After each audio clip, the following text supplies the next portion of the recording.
Ayan, kung gusto niyo magrenta dito guys, itong Palma de Mallorca offers, this carriage, okay?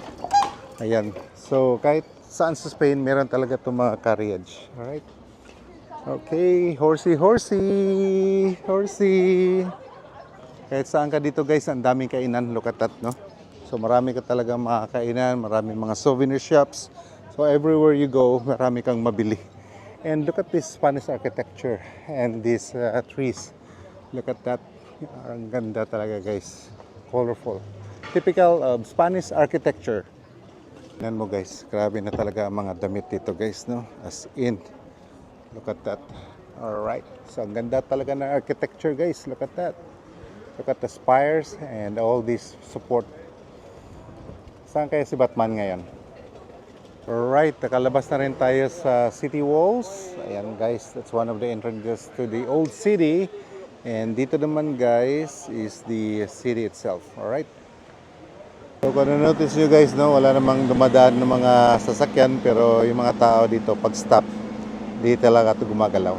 Okay? So kahit saan man kayong bansa guys, no, follow talaga kayo sa rules ha. Huwag masyadong alam mo naman yung mga Pilipino, hindi talaga nagpa-follow ng mga traffic signs, traffic rules. Ayan.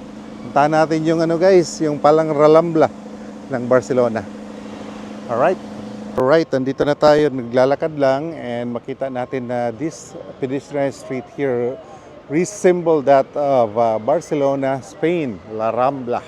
Kasi may mga trees, may mga stores on both sides. Ang dami guys na. Alright.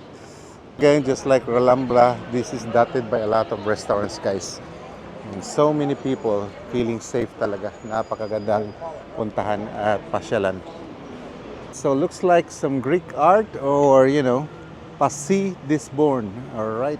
So, ito yung last stop natin, guys. And mind you, by the looks of it, parang tingin ko parang nasa Rome ako. And these buildings like this, like that, these are more like French-Italian design. And what makes it more Roman is the presence of this obelisk here. Look at that.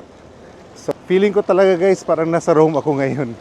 Kasi or in Italy in general because of this architecture, buildings and most of all this obelisk here.